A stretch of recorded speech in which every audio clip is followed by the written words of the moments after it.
a comunidade dos discípulos de Jesus. Olha só como que é essa comunidade. Você já parou para pensar, meu irmão, que é um privilégio sem tamanho você ter sido salvo por Jesus?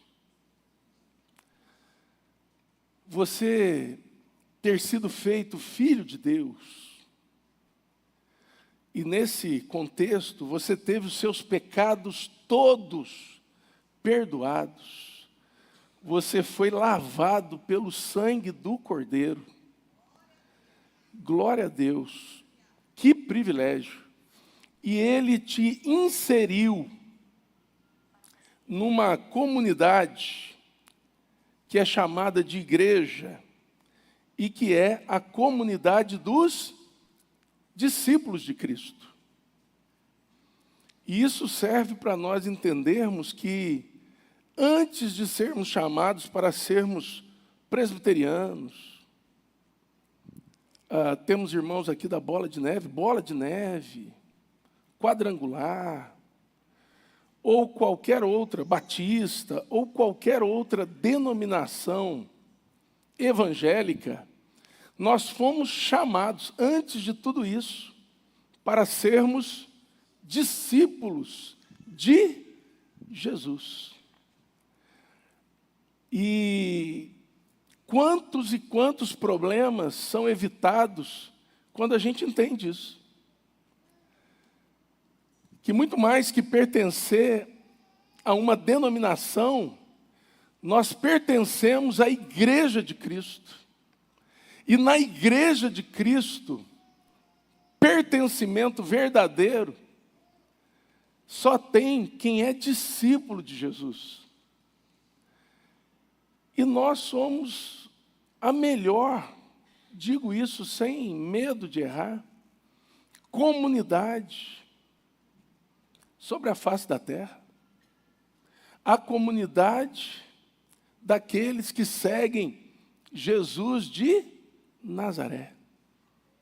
O Salvador, aquele que veio, o Filho unigênito, morreu, se fez carne e morreu por nós na cruz do Calvário, para perdão dos nossos pecados, ressuscitou ao terceiro dia, subiu aos céus, derramou o Espírito Santo da promessa e vai voltar para buscar a sua igreja. O Espírito Santo é o penhor da nossa herança. É o selo de propriedade que está em nós. E nós, como comunidade dos discípulos, vivemos na comunhão do Espírito Santo.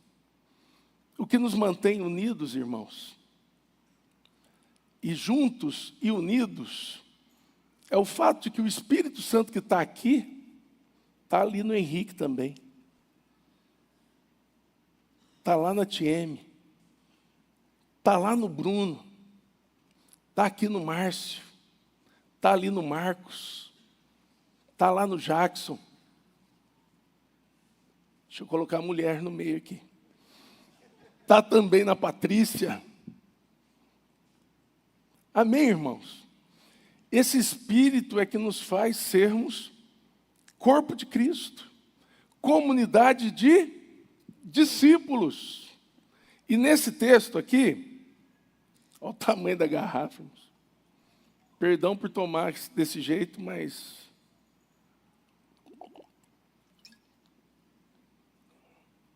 eu ganhei essa garrafa da Joana, mas tem o peso de um extintor de incêndio. Você amassa carro com isso aqui. Você vai entrar no carro e bater a massa. É um exagero, mas é presente do meu amor. É uma arma. Você se defende com isso aqui. Neste texto, volte seus olhos aí, Atos 6. Diz assim: ora, naqueles dias, a partir do versículo 1, multiplicando-se o número dos discípulos. Glória a Deus. A notícia é boa demais. Quem aqui se alegra com a multiplicação dos discípulos? é mais gente sendo salva, é mais gente sendo liberta das garras de Satanás, é mais gente provando da presença do Espírito Santo, é mais gente sendo livrada do inferno e levada para o céu, é mais glória ao Senhor Jesus e mais vergonha para o inimigo de nossas almas. Glória a Deus. Naqueles dias, multiplicando-se o número dos discípulos. Dá um glória aí, meu irmão. Glória a Deus. Senhor, faz isso no nosso meio. Ainda temos cadeiras vazias. Senhor, faz com que os discípulos se multipliquem. 1 vira 2, 2 vira 4, 4 vira 8, 8, 16, 16, 32, 34, 64, 128, 128, 256, 256, 512, 512, 2020, 1024, 1024, já estava pulando, 1024, 2048, 2048, 4.096. Vamos parar aqui porque no seminário não tem matemática. Irmãos, Deus pode fazer. Este é o crescimento saudável, quando os discípulos vão se multiplicando, porque a igreja entendeu a missão de ir por todo mundo e fazer discípulo de todas as nações. Multiplicou o número dos discípulos, mas preste atenção aí no texto. O que diz aí? Houve murmuração dos helenistas contra os hebreus, porque as viúvas deles estavam sendo esquecidas na distribuição diária. Onde tem multiplicação de discípulos, tem multiplicação de problemas. Vou repetir. Onde tem multiplicação de discípulos, tem multiplicação de problemas. Os problemas começam a aparecer.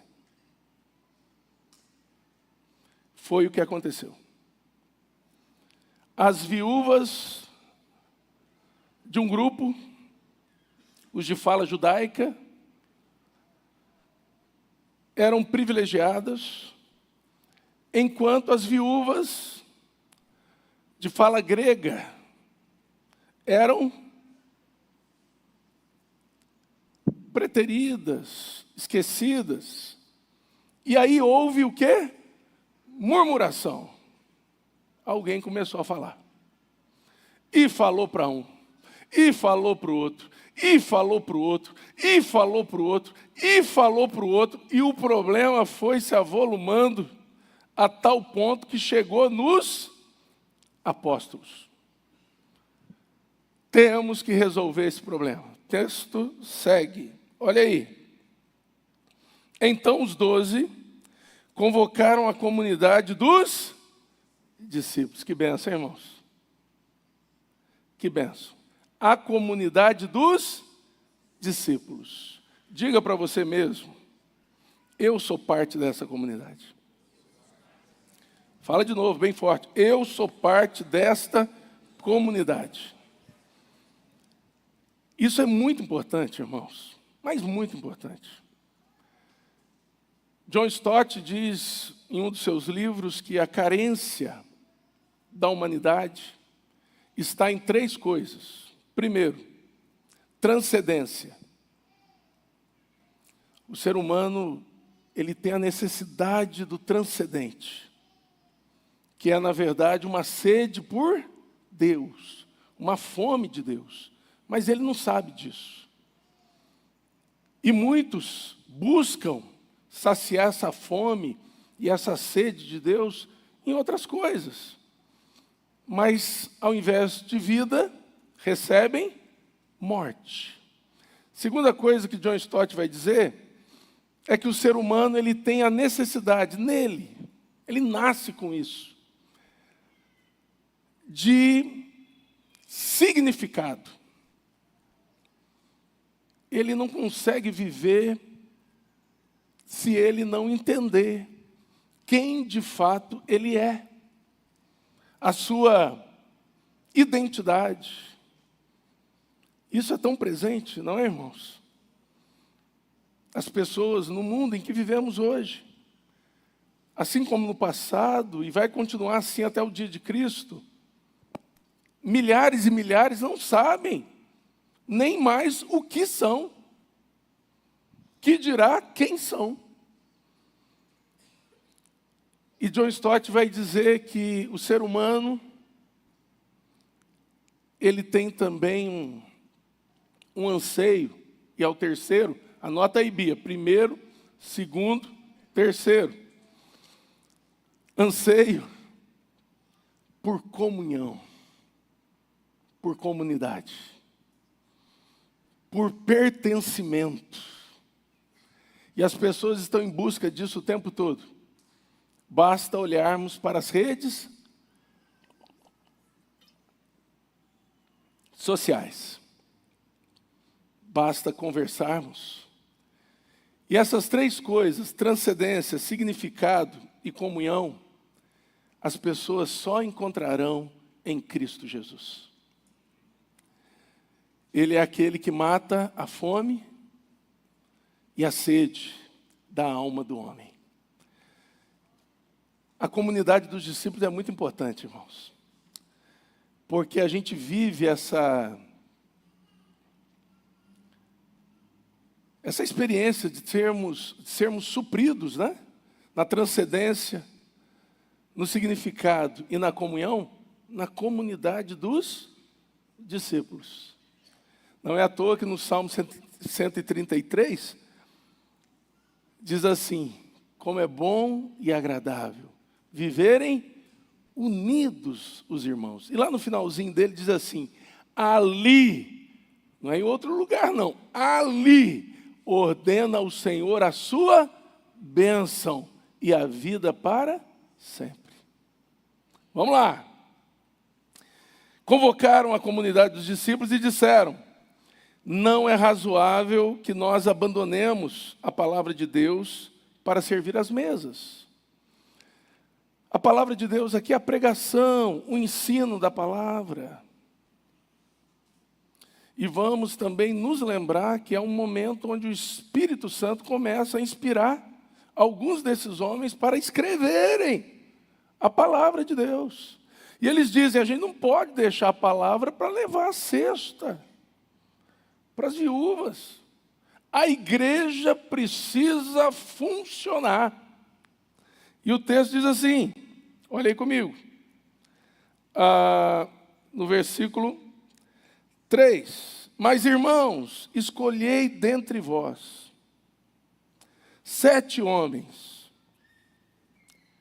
de boa reputação, cheios do Espírito e de sabedoria, aos quais encarregaremos deste serviço. E quanto a nós, nos consagraremos à oração e ao ministério da palavra. O parecer agradou a toda a comunidade.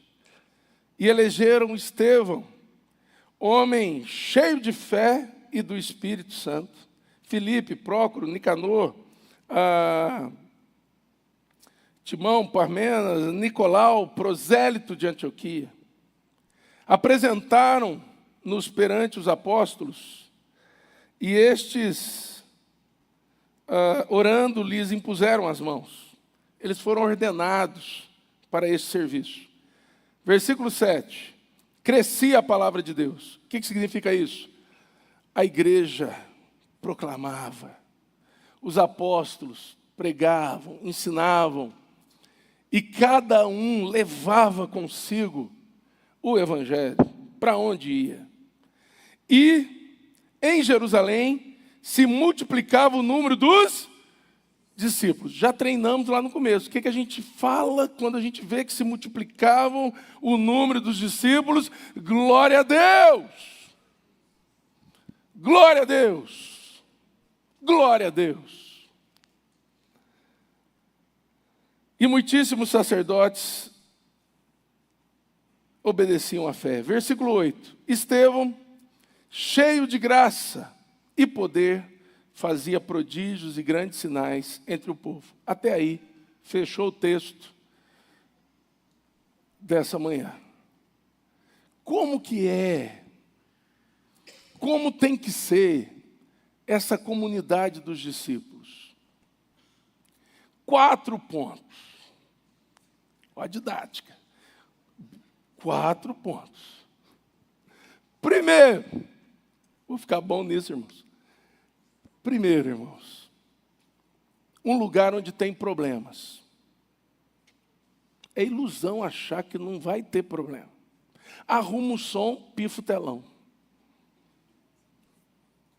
Às vezes você arruma o marido, a mulher começa a dar problema. Aí você arruma a mulher, o marido volta a dar problema. Aí você dá aquela discipulada no marido, na mulher, os filhos começam a dar problema. Aí você corre para os filhos, começa a dar problema de novo no marido. Aí você corre para o marido, começa a dar problema na mulher. E aí resolve, glória a Deus, a família está estruturada sobre a rocha, estão caminhando bem, aprenderam a resolver os seus problemas, mas a gente ganhou o vizinho para Jesus, e o vizinho está cheio de problema. Já se tornou um discípulo, mas tem problema para tudo que é lado, de tudo que é ordem. E para onde é que essas pessoas vêm? A que comunidade elas pertencerão? À igreja. Irmãos, problemas fazem parte da igreja do Senhor Jesus. Mas preste atenção. Devem ser resolvidos do jeito de Deus. A gente tem que aprender isso. Todos nós. E isso não é apenas na igreja, instituição. Lá na igreja, na nossa igreja, os problemas são resolvidos do jeito de Deus. Não, é a igreja na sua casa. É a igreja na sua escola. É a igreja na sua faculdade. É a igreja no seu trabalho. É a igreja nos seus relacionamentos. É a igreja na política. É a igreja no trânsito. É a igreja na mesa, está chegando o Natal, aquele almoço de família, e tem aquele cunhado que não é fácil. Tem aquela cunhada que não é fácil. Talvez seja você o cunhado difícil. Talvez seja você a cunhada difícil. Tem aquela sogra que é uma bênção. Toda família tem aquele momento que as pessoas falam o que não devia falar. Fazem o que não devia fazer. E às vezes a gente acaba, naquele momento, ao invés de sermos instrumento de paz, a gente é instrumento de Satanás. Porque faltou na gente a sabedoria para resolver as coisas do jeito de Deus. Se a gente procurar uma igreja sem problemas, a gente vai achar, irmãos? Fala a verdade. Por que não? Se você procurar uma pessoa sem problemas, você não vai achar.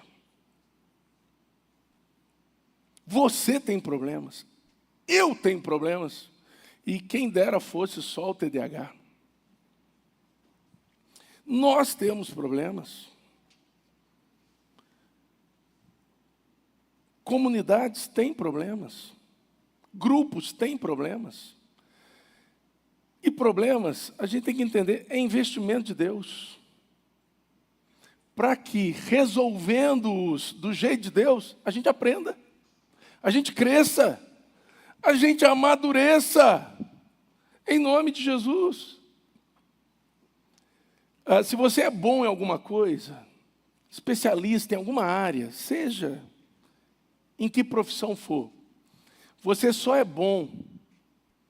Se for ótimo, então, meu irmão, você só é ótimo porque na sua formação você foi lidando com um monte de problemas. Vamos lá.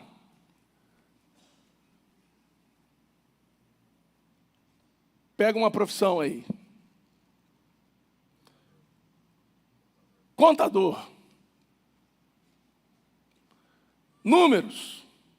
Pensa, tem hora que a conta não fecha. Onde que eu errei? E às vezes você vai lembrar, puxa, faltou uma coisa lá atrás. E só lembrou porque já passou por isso antes. Médico. Médico. É nos problemas que ele aprende alguma coisa nova. Aprende a lidar com uma situação nova. Vai buscar informação para aprender a lidar com isso. Um problema que surgiu. E quando outro problema parecido aparecer, o sujeito já é especialista. Pastor. Ontem nós estávamos no retiro e alguém perguntou da nossa história, minha e da Joana, e a gente conversando lá sobre igreja. Irmãos, a primeira igreja que eu pastoreei, só para vocês terem uma ideia, eu pensei em abrir mão do ministério. Uma igreja que eu pastoreei por 2 anos. Eu nunca, depois disso, nunca mais apanhei tanto na vida pastoral. Tinha dia que eu chegava em casa, Joana me via abatido, ela dizia, Júnior, eu dizia, fala, amor. E tentava me empolgar de novo, e burdoada para tudo que é lado. Uns crentes muito difíceis. Muito difícil. Tomara que esse vídeo chegue até eles, quem sabe eles mudam. Não sou mais pastor deles. Graças a Deus. Mas pensa no negócio difícil. Difícil, irmão. Difícil. Difícil. Mas aquilo, irmãos, aí eu tenho que agradecer ao Senhor. Foi uma escola para mim. Uma escola. Depois fui para Mogi Guaçu, onde pastoreei. Como essa primeira experiência, não vou dizer o lugar, me ajudou. Aqui em Sorocaba, como essa experiência me ajudou. Mas pergunta, quer voltar lá, pastor? De jeito nenhum. A gente tem que resolver os problemas do jeito de Deus. Amém, irmãos? E são investimentos de Deus, para que a gente cresça, para que a gente amadureça, para que a nossa fé seja fortalecida, em nome de Jesus, ao invés de reclamar dos problemas, ou fugir deles, a gente tem que enfrentá-los, e pedir a Deus sabedoria, discernimento, instrução, conselho. Senhor, me ajuda a lidar com isso aqui, me ajuda a resolver isso aqui, me ajuda a fazer do jeito do Senhor, mesmo que aos olhos dos homens eu saia no prejuízo. Me dá sabedoria, me dá discernimento, me dá direção e me dá coragem para fazer o certo, por mais difícil que ele seja. Às vezes é um pedido de perdão. E é difícil pedir perdão, irmãos. Às vezes é liberar o perdão para alguém que nos ofendeu, dizendo, te perdoo. Escolher perdoar. Às vezes é sentar para um café e ter uma boa conversa com aquela pessoa com quem você está se chocando o tempo todo. Uma conversa à luz da palavra, pautada na palavra, dirigida pela palavra e envolvida pelo Espírito Santo. Às vezes, essa frase é do pastor Hernandes, e eu gosto muito dela, é engolir o sapo e vomitar diamante.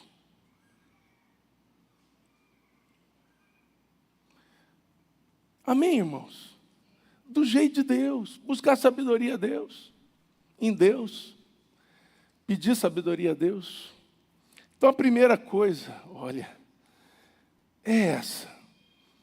Na comunidade dos discípulos tem problemas, mas esses problemas são resolvidos do jeito de Deus. O que é que os discípulos aqui fizeram, os apóstolos? chamaram a comunidade. O problema era grande, já estava a fofoca correndo, murmuração, gente pensando em sair da igreja.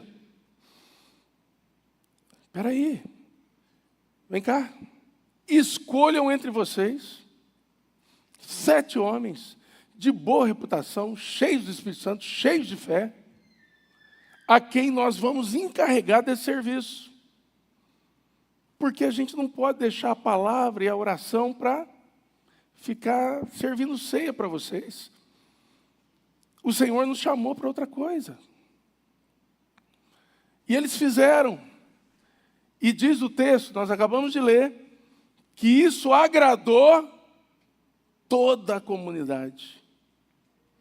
Quando a gente busca resolver os problemas com sabedoria, guarde isso, eles se resolvem pela ação maravilhosa, graciosa e poderosa do nosso Deus. Amém, irmãos? Como que você está resolvendo seus problemas?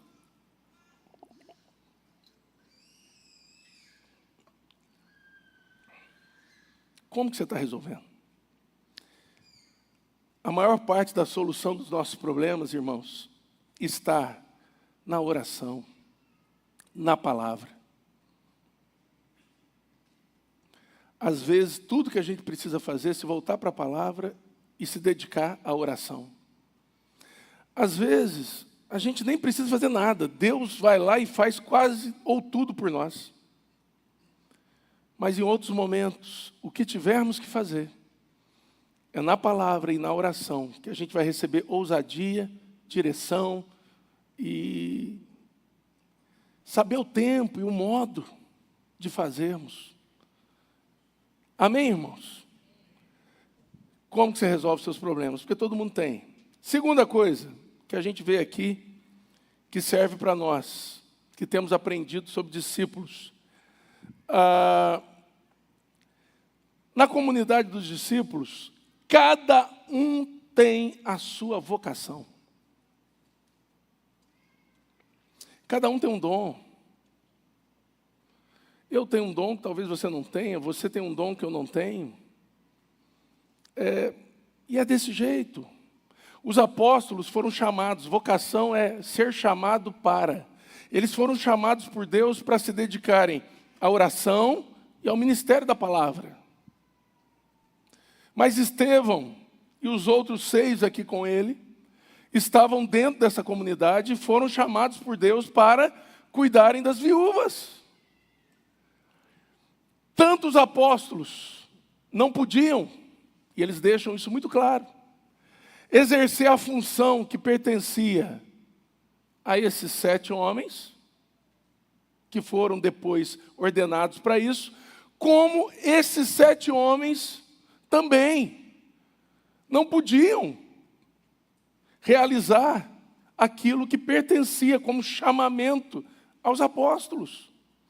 E nós precisamos entender isso, irmãos. Por quê, pastor? Porque senão tem falta. E às vezes não é falta de trabalhadores, irmãos. Os trabalhadores estão aqui. O que falta é discernimento nestes trabalhadores para que eles se envolvam naquilo que foram chamados por Deus. Amém, queridos? E você tem um chamamento. Você tem uma vocação dada a você por Deus.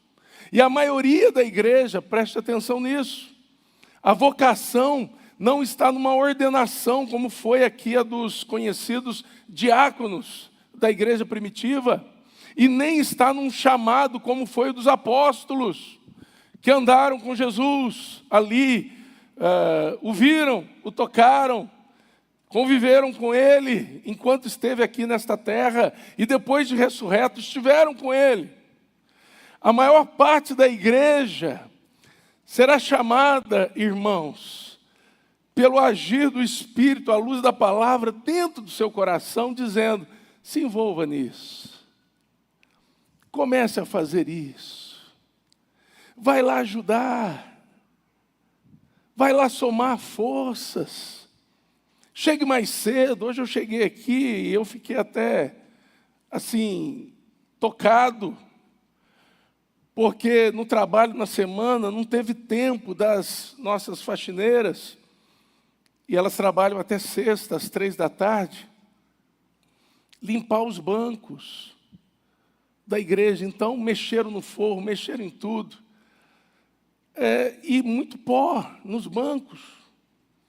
E eu cheguei já procurando os diáconos, e para dizer a eles, vamos limpar os bancos da igreja. E eles me disseram, já estamos na metade, pastor. Eles já tinham limpado toda essa parte aqui, paninho úmido, bonitinho, para você sair daqui limpinho, como você entrou. E aquilo lá me tocou, por quê? Porque eles perceberam a necessidade e foram lá e fizeram. Glória a Deus! O pastor não precisou pedir. Sempre tem algo para fazer, irmãos. Há vocações que são para toda igreja, pregar o evangelho, servir os necessitados, ajudar. E a gente precisa abraçar isso. Essa semana eu tive uma experiência com um rapaz que é fruto do 100º Ovelha. Eu não vou contar detalhes, mas ele me procurou aqui na igreja pedindo ajuda. E, irmãos, assim, eu tinha umas coisas para fazer. E na hora que ele pediu ajuda, eu falei, Jesus, eu tenho aquela visita para fazer, eu tenho aquilo para fazer, eu tenho aquilo para fazer. Não tinha tomado remédio ainda. Pensa.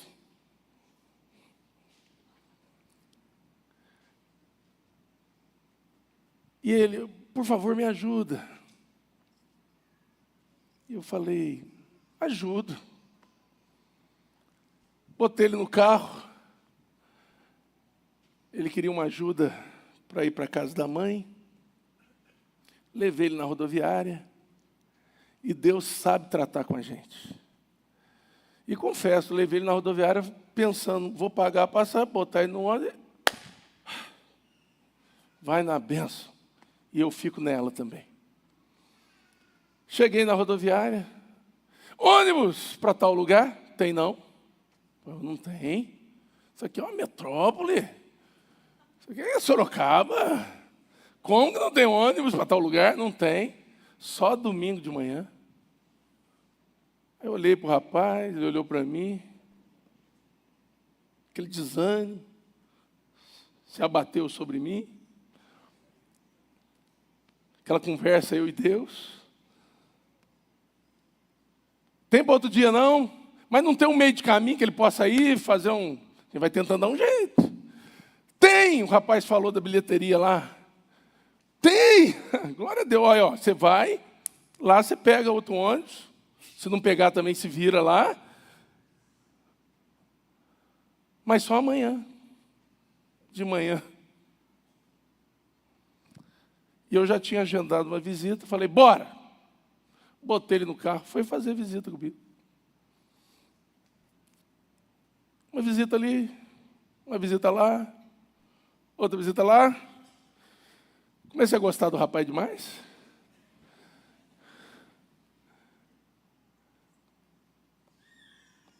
Bora lá para casa almoçar e tomar um banho, porque a carniça está brava.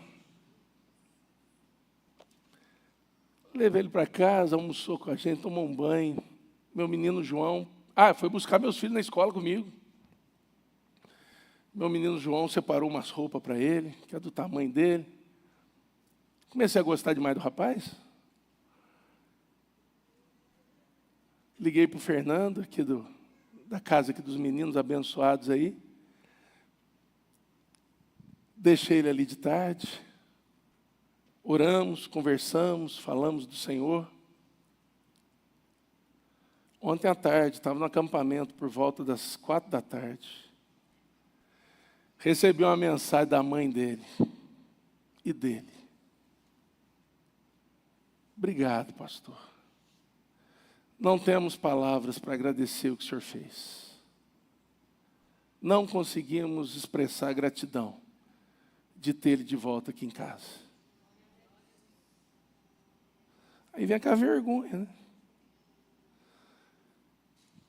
Vocação, irmãos, tem coisa que Deus vai botar no seu caminho e vai dizer para você, faça.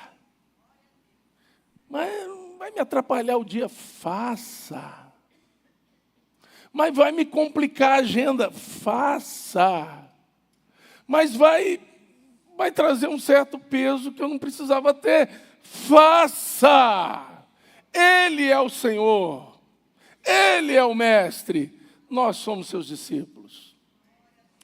Ele diz o que a gente tem que fazer, a gente obedece. Amém, irmãos? Vocação. Existem vocações, são chamados para coisas pontuais. E a gente tem que ter discernimento. Leia o livro de Atos depois. Deus diz para um, vai lá naquele endereço. Vai lá para aquele lugar que está deserto, fica lá. Vá por ali, não vá por aqui. O Espírito Santo impede de ir para lá, para eles virem para cá. Isso não parou de acontecer, irmãos. Nós é que paramos de perceber. Temos uma vocação para a vida toda. Somos chamados para sermos de Jesus. Somos chamados para sermos santos. Mas somos chamados também para viver dirigidos pelo Espírito Santo. Às vezes é o Espírito Santo sussurrando no seu coração. Fale com aquela pessoa. Ligue para aquela pessoa. Visite aquela pessoa. Abrace aquele desconhecido. Leve alguém para almoçar na sua casa, para sentar na sua mesa, para desfrutar da comunhão da sua família. 1 Coríntios 13 tem falado muito ao meu coração, porque diz assim, que se não tiver amor, irmãos, a gente pode tirar a roupa do corpo e dar para alguém. A gente pode, Paulo até inspirado pelo Espírito Santo, ele chega a dar uma exagerada lá no exemplo, porque ele diz assim, você pode dar o seu próprio corpo para ser queimado em favor de alguém. Se não tiver amor, não vai ter proveito. Então, o que eu tenho aprendido? Não é o que a gente faz apenas. Deus nos chama para fazer. Deus nos chama para sermos. Mas é o como a gente faz, irmãos. A pergunta que a gente tem que fazer é, eu estou ajudando, eu estou servindo. Mas essa pessoa está percebendo que ela é amada por mim?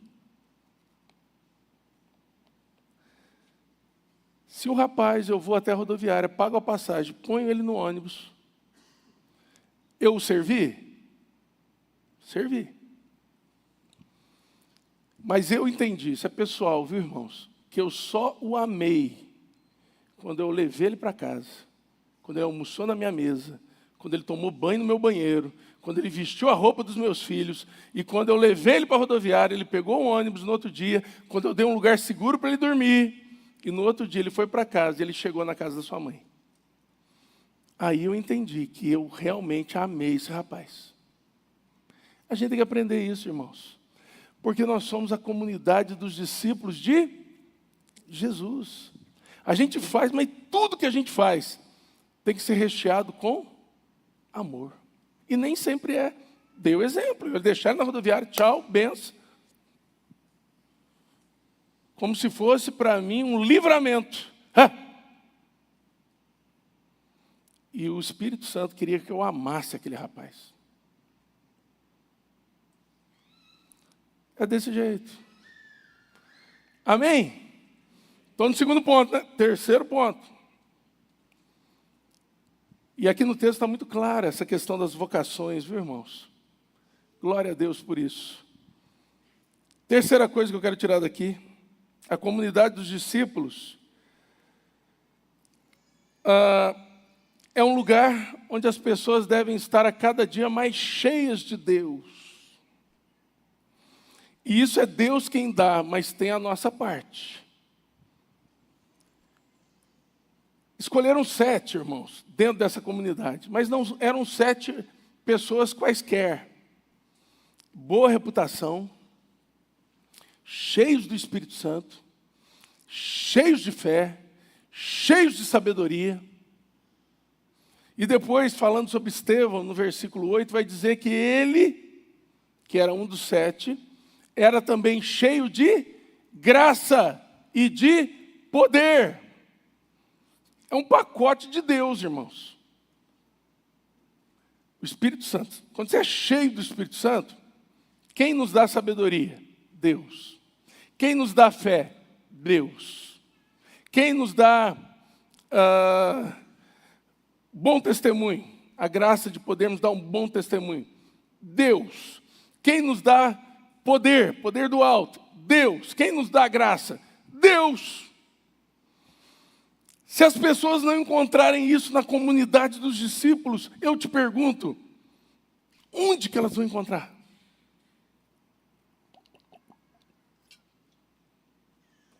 Onde elas vão achar isso? Homens e mulheres cheios do Espírito Santo. Só na igreja, meu irmão. Homens e mulheres cheios de sabedoria. Homens e mulheres cheios de fé. Homens e mulheres cheios de graça. Homens e mulheres cheios de poder. Homens e mulheres de boa reputação. A comunidade dos discípulos é a comunidade daqueles que são dia a dia cheios de Deus. E eu te pergunto, como que está aí? Ih, pastor, está na reserva. Vamos encher, irmãos. Vamos encher. Deixa eu te contar, o tanque está vazio e tem um posto de gasolina no quarto da sua casa. Gostei dessa. Irmãs, falta culto não, irmã. Tem um posto de gasolina, de combustível dentro da sua casa, no quarto. Entra no teu quarto, fecha a tua porta, vai estar com o Senhor. E, meu irmão, seu tanque vai encher. Porque o texto diz que o Senhor que te vê em secreto, Ele te recompensará. Aí você sai mais cheio do Espírito Santo. Aí você sai mais cheio de sabedoria. Aí você sai mais cheio de fé. Aí você sai mais cheio de graça. Aí você sai mais cheio de poder. A hora que você sai, meu irmão. Tem aquele filme que é maravilhoso, Quarto de Guerra. Assisti umas 5 vezes já. Maravilhoso, aquela senhorinha, meu Deus. E ela é engraçadinha, né? Puxa vida. Encha a nossa igreja, Senhor, dessas mulheres. Irmãos, quarto de guerra. Ao que você sai, o diabo dá aquela mirada, não sei assim, ó. E perna para quem tem, meu irmão. Resistir ao diabo e ele não vai se afastar, não. Ele não vai só recuar, não. Ele fugirá de vós. Você já viu alguém fugindo? Não olha nem para trás, meu irmão. Corre, porque sabe que complicou para ele. A gente tem que ser cheio de Deus. E qual que é a nossa parte nisso? Deus está com os reservatórios cheios e abertos para derramar sobre nós. O problema é que a gente não busca.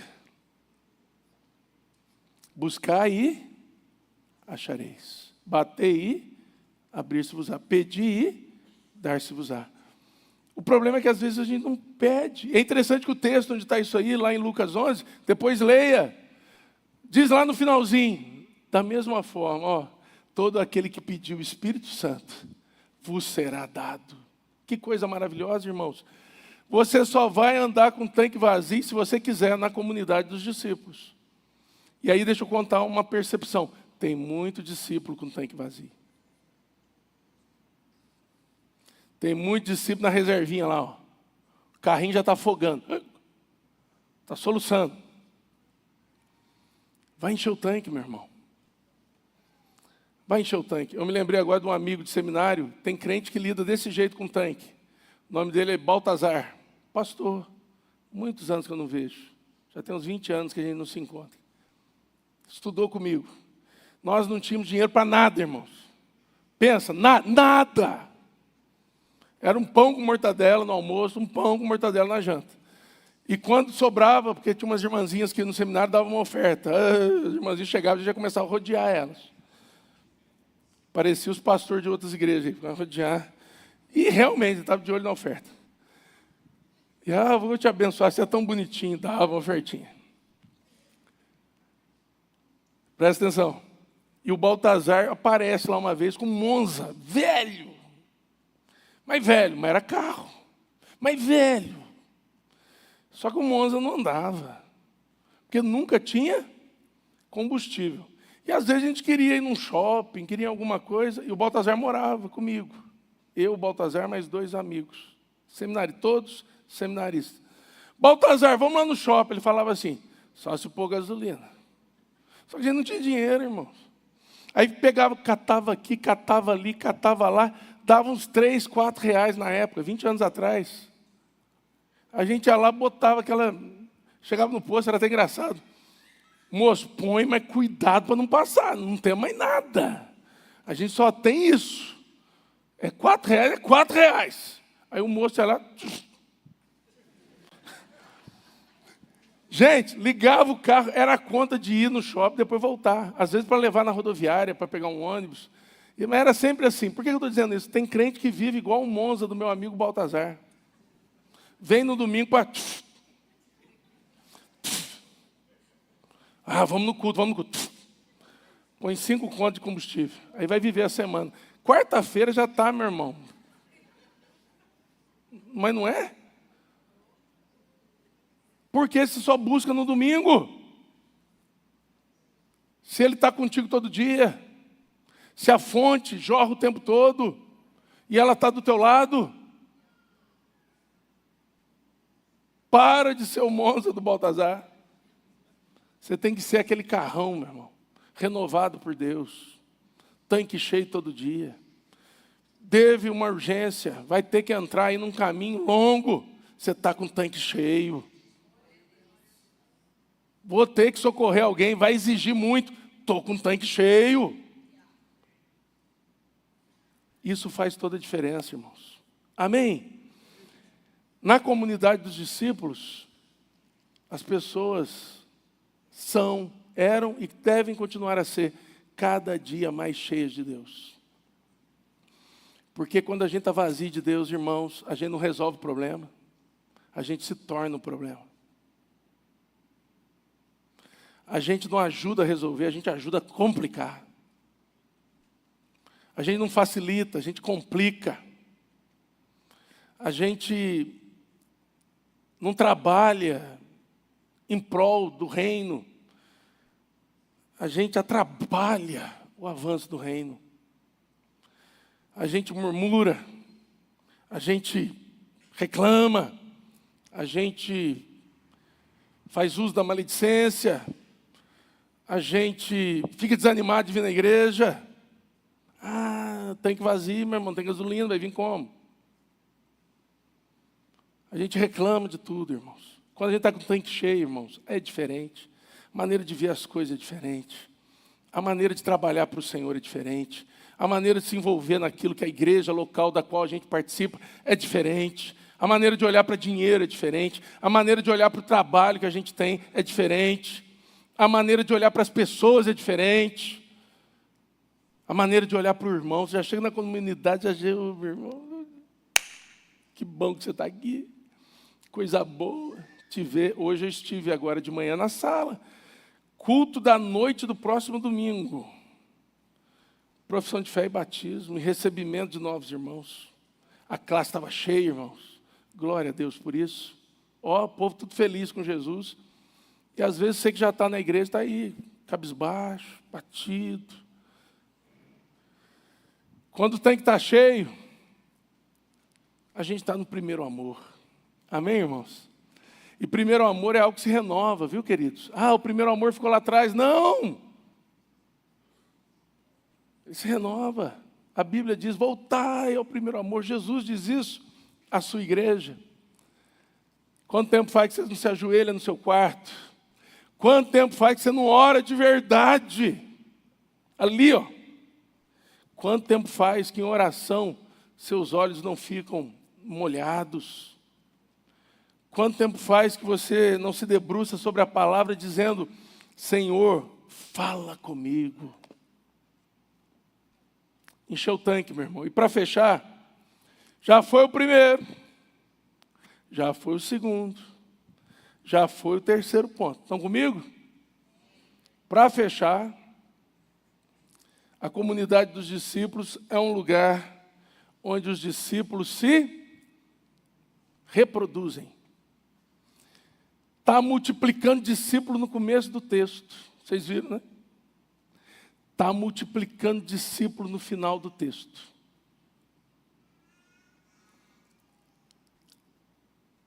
O sentimento que eu tenho é um sentimento que você tem que ter.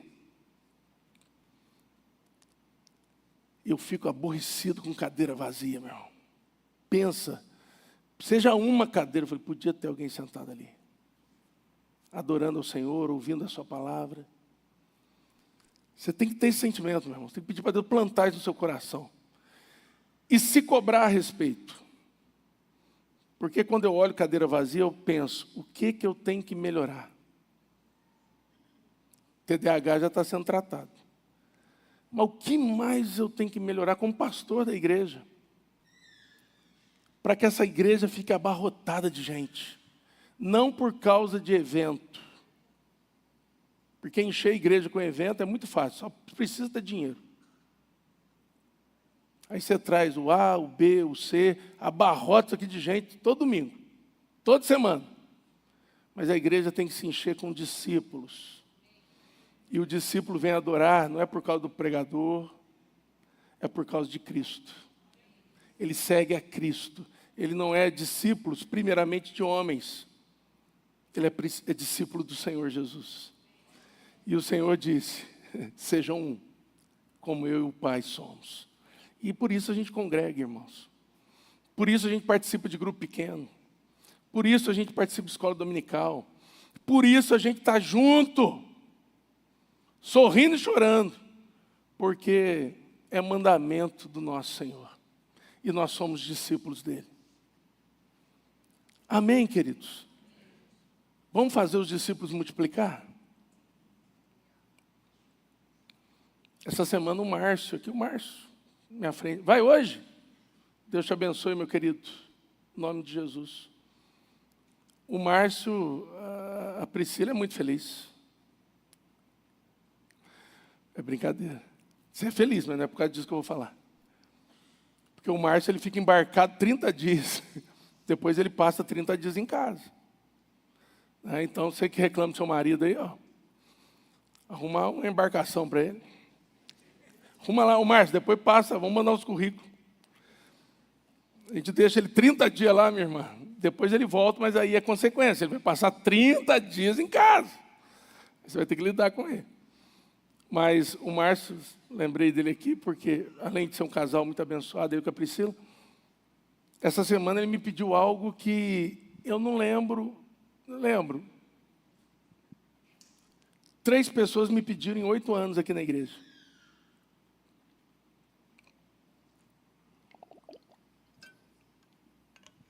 Três pessoas me pediram em 8 anos aqui na igreja. O que o Márcio pediu. Pastor, me arruma um material porque eu quero discipular pessoas.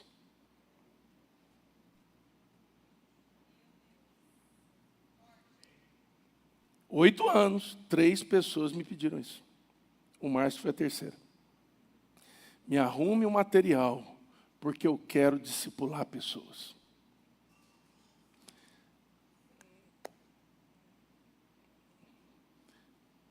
Vocês estão entendendo, irmãos? A gente tem que ter esse desejo de fazer discípulos, para que eles se multipliquem. Aí você pensa, pastor, mas eu não sei, meu irmão, na simplicidade. Lembre-se, os apóstolos, a maioria deles, gente simples, irmãos. São chamados nas Escrituras de homens iletrados, pescadores, gente simples. Olhe para o Antigo e para o Novo Testamento, homens do campo. Olhe para João Batista, homem do deserto. E agora a gente acha, para fazer discípulo tem que ter um terno, uma gravata, tem que ser um pastor assim, tem que ser um curso de teologia e de teologia reformada, porque se você não tiver esse curso, você não pode ensinar, você não pode fazer discípulos, porque discípulo é uma coisa muito séria. É muito sério sim, mas é para todo crente fazer, para todo nascido de novo. Dona Iassone é uma história que enche o meu coração de alegria. A dona Iassone, é Iassone, eu chamo ela de Iassone, mas Iassone é a nossa missionária na Venezuela.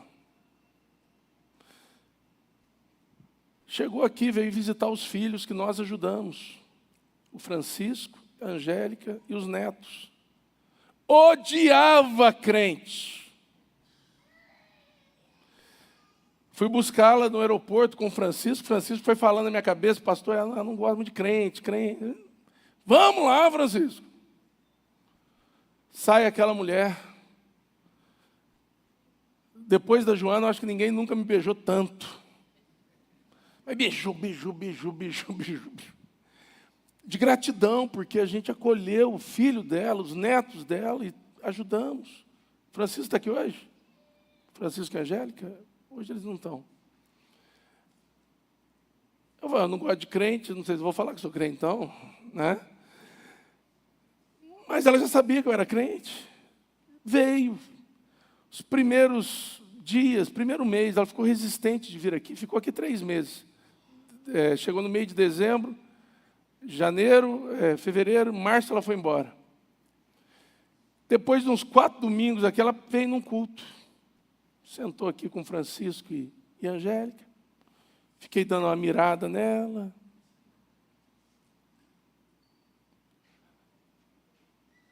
Um dia meu telefone toca, é a Angélica. A gente vai fazer em março agora 4 anos da escolinha na Venezuela. E são 4 anos da conversão da dona Iassone. O telefone toca, Angélica. Pastor, vem aqui. O que houve, Angélica?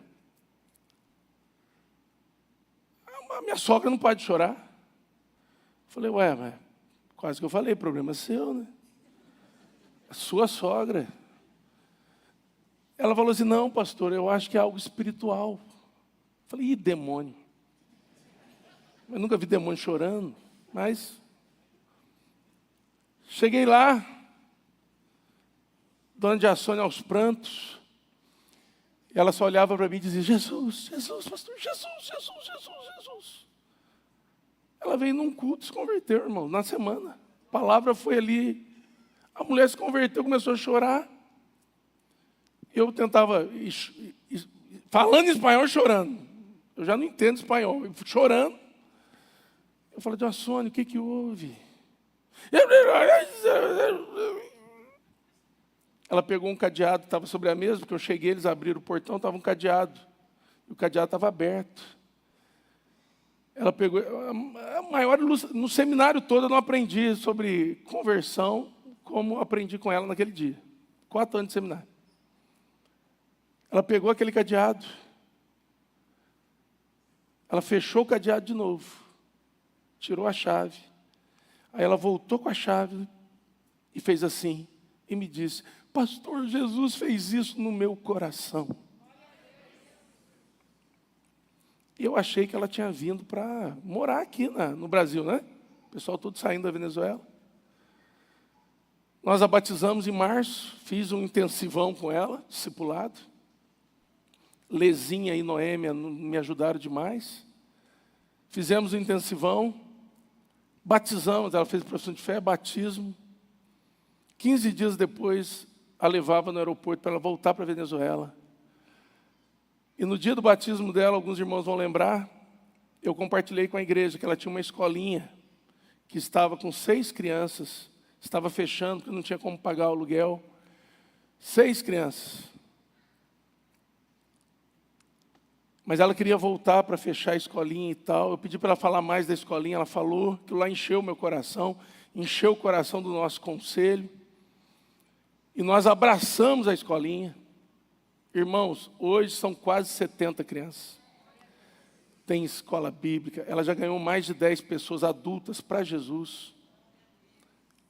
É obra de Deus, irmãos. E o que a dona Iassone tinha, queridos? O Espírito Santo. E o desejo de compartilhar do Jesus que ela conheceu. Foi Spurgeon quem disse que evangelismo é um mendigo contando ao outro onde conseguiu pão. Mas não é qualquer pão, é o pão da vida. Essa é a comunidade dos discípulos, irmãos. Discípulos não vão se multiplicar se nós não pregarmos o Evangelho, se nós não nos dispormos de tempo para amar pessoas, ensinar pessoas, entrar nas complicações delas e ajudá-las a desembaraçar a vida. Se não for assim, os discípulos não se multiplicarão. Sabe como que a gente lê esse texto? Multiplicou o número de discípulos. Tinha 10, virou 20. Mas os 10 que vieram, tudo prontinho já. Tudo perfumadinho, lindinho, falando glória a Deus, paz do Senhor, conhecendo a Bíblia já. O marido já era um marido exemplar, a mulher já era uma mulher exemplar. Os filhos, nossa, já entrava assim de fila na igreja. Quando chegava no lugar de assentar, eles comportadamente, eles se assentavam. Era uma coisa maravilhosa, ninguém dava trabalho para ninguém. Ô gente, só o diabo quer que você pense desse jeito. Imagina o tanto de trabalho. O tanto de problema, o tanto de carrapicho. Quem já foi da roça aqui, já andou naquele lugar que tem aqueles carrapichos, que gruda na meia, gruda na roupa, tem uns que grudam até na perna da gente. Carrapato, quem já teve carrapato? Uma vez foi andar a cavalo, nunca, mas enchi de carrapato. Para tirar carrapato, irmãos, que coisa terrível. Quem se torna discípulo se torna ovelha, mas não chega limpinho não, meu irmão. John Piper disse, na salvação o Senhor nos tira da lama, na santificação Ele tira a lama de nós. E os discípulos que se multiplicam, eles chegam com lama, meu irmão. E Deus vai falar para você, ajuda ele a se limpar. Ajuda ele, ajuda ela. A pergunta é, queremos ser uma comunidade presbiteriana? Tranquilo, irmãos. Fácil. Tem coisa mais fácil no mundo. Ou de qualquer outra denominação. Tranquilo demais. Comunidade presbiteriana. Tranquilo, irmãos. Eu conheço igreja presbiteriana que faz 10 anos não ganha um para Jesus. Batismo não é só de criança. E não tem nada errado nisso. Mas em 10 anos não ganhar um para Jesus, tem algum problema? A gente quer ser uma comunidade só presbiteriana? Não. A gente quer ser uma comunidade presbiteriana, de discípulos de Jesus. Amém, irmãos? Vamos ficar